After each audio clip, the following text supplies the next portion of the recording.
반갑습니다. 오늘도 이렇게 첫 시간에 나오신 여러분들을 주님의 이름으로 환영합니다. 오늘부터 목요일까지 담임 목사님께서 출타하셔 가지고 오늘과 목요일은 제가 여러분들과 함께 은혜를 나누고요. 내일과 수요일은 정찬영 전사님께서 여러분들과 함께 은혜를 나누고자 합니다. 저는 이번에 월요일과 목요일을 통해서 여러분들과 성령 하나님에 대해서 함께 좀 나누고자 하는데요. 신앙생활을 하면서 '성령 하나님이 누구신가?' 이렇게 질문하면 모르시는 분들은 없으실 겁니다. 그런데 막상 성령 하나님의 역할에 대해서 우리가 생각을 해 보면 이것을 어떻게 딱 짚어서 이야기해야 될지 잘 모르는 경우가 많습니다. 뭔가 머릿속에서 희미하게는 떠오르는 것 같은데 어떤 이야기를 해야 될지 모르는 겁니다. 그런 우리들에게 초대교회 교부인 어거스틴은 이 성령 하나님의 역할에 대해서 삼위일체를 설명하면서 이렇게 쉽게 설명했습니다. 성부 하나님께서는 사랑을 주시는 분입니다.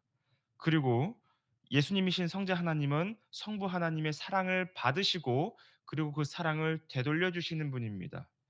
그럼 성령 하나님의 역할은 무엇일까요? 성령 하나님의 역할은 성부 하나님과 성자 하나님의 사랑을 묶어주는 사랑의 끈이라고 설명을 했습니다. 이것이 초대교회 때부터 우리가 이해했던 성령 하나님의 역할입니다. 사랑과 사랑을 묶어주는 사랑의 끈을 이 역할을 하시는 분이 바로 성령 하나님이신 겁니다. 이 역할은 우리에게도 동일하게 이 역할을 수행하십니다. 하나님과 우리 사이를 묶어 주시는 사랑의 끈 역할을 하시는 것이죠. 그렇다면 성령 하나님은 이 사랑의 끈 역할을 구체적으로 어떻게 하시는 걸까요? 오늘 본문 17 절을 보시면 이렇게 이야기를 하고 있습니다.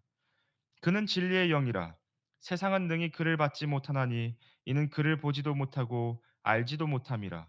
그러나 너희는 그를 아나니 그는 너희와 함께 거하심이요 또 너희 속에 계시겠음이라.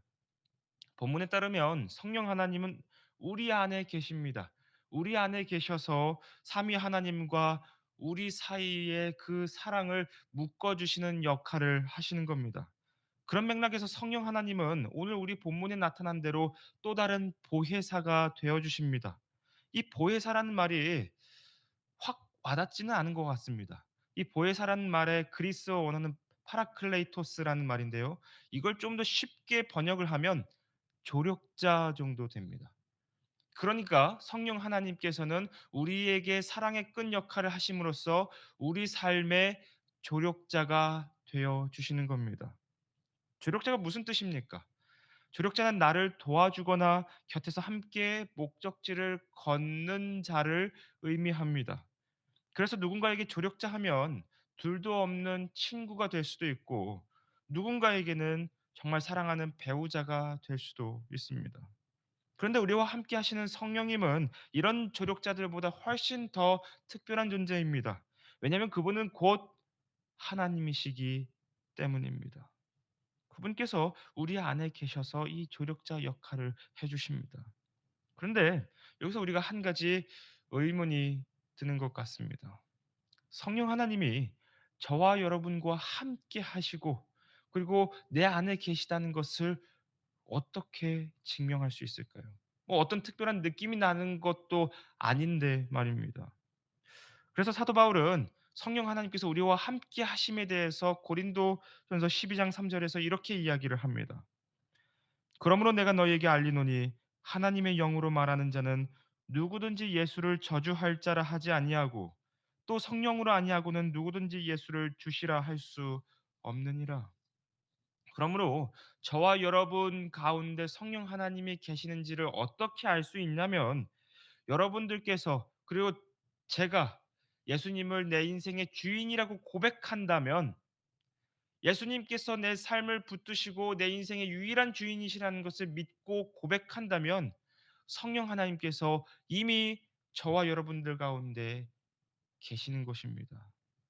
왜냐하면 예수님을 믿는다는 것은 내가 믿고 싶어서 믿을 수 있는 것이 아니기 때문입니다.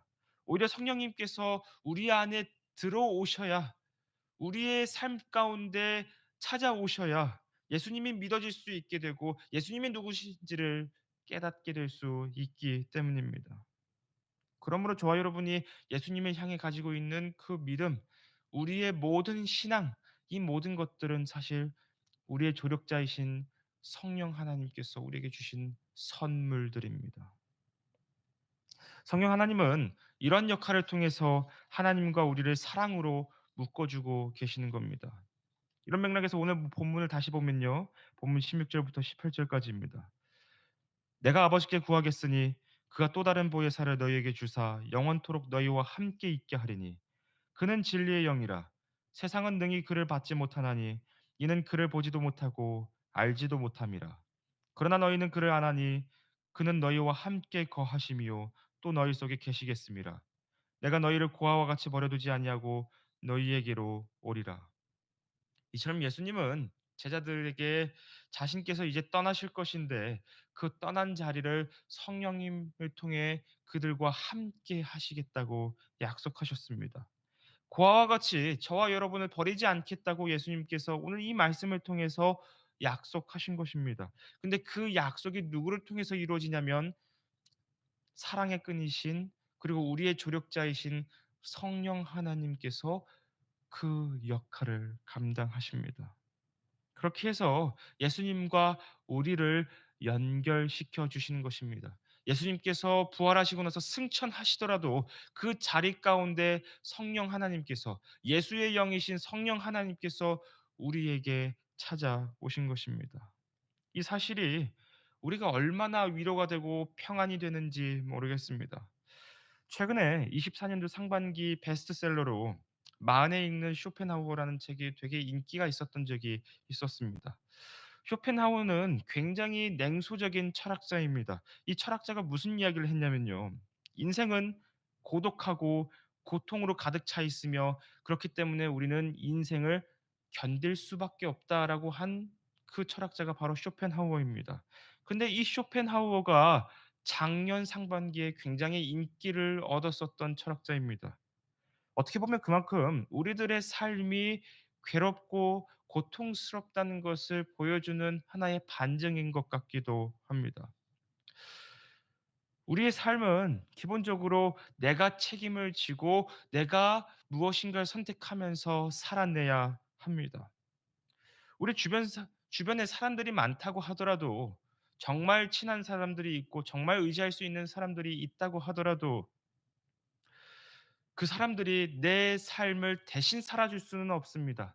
그 사람들이 나를 도와줄 수는 있어도 어떤 길을 가는 데 있어서 도움을 줄 수 있을지는 몰라도 내 삶에 적극적으로 개입하거나 대신 살아줄 수는 없습니다. 예전에 최민식 배우가 영화를 찍을 때 연기를 하는 데 있어서 고독하다고 하는 이야기를 들은 적이 있습니다. 내 대신 누군가가 내 연기를 해줄 수 없다는 것이죠. 아마 여러분들께서도 그런 경험들이 다 하나씩은 있으실 겁니다.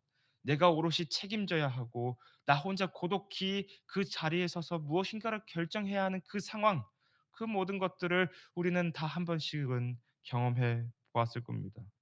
그만큼 인생의 중압감은 참으로 크고 무거운 것 같습니다. 이것이 세상을 살아가는 모든 사람들의 운명입니다. 근데 이 운명에서 벗어나는 이상한 사람들이 있는데 그것이 바로 저와 여러분들입니다.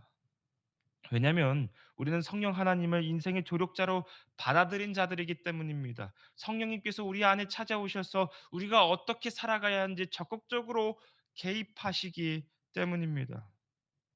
어느 누구도 한 인생에 적극적으로 개입할 수 없습니다. 그러나 성령님만이 그 역할을 감당하십니다. 그렇게 해서 우리를 하나님께로 인도하시는 가이드가 되어 주시고 조력자가 되어 주시는 겁니다. 그렇게 해서 우리를 고아와 같이 버리시지 않으시고 우리를 붙드시고 우리를 하나님께서 함께 해 주십니다. 우리가 이 사실을 기억할 때 성령이 주시는 평안을 누릴 수 있게 됩니다. 오늘 본문 27 절을 보시면 평안을 너희에게 끼치노니 곧 나의 평안을 너희에게 주노라. 내가 너희에게 주는 것은 세상이 주는 것과 같지 아니하리라. 너희는 마음에 근심하지도 말고 두려워하지도 말라. 이것이 예수님께서 성령님을 우리에게 보내주시면서 하셨던 약속이십니다. 근심하지도 말고 두려워하지도 말라. 말씀을 맺고자 합니다. 사랑하는 성도 여러분, 예수님은 이 땅에서 고군분투하는 저와 여러분을 위해 성령 하나님을 선물로 주셨습니다. 그리고 그 성령께서 이제 우리의 조력자가 되어 주셔서 우리를 붙드시고 책임져 주십니다. 우리의 모든 것들을 인도해 주시는 것입니다. 우리가 이 사실을 기억할 때 저와 여러분이 마음 가운데 하나님이 주시는 평안함과 위로가 넘치게 될 줄을 믿습니다. 혹시 오늘 하루를 어떻게 살아가야 할지 고민이 되십니까? 나 혼자서 여러 문제들을 어떻게 돌파해야 나가 해야 될까라는 그런 염려를 가지고 계신 분들이 계십니까?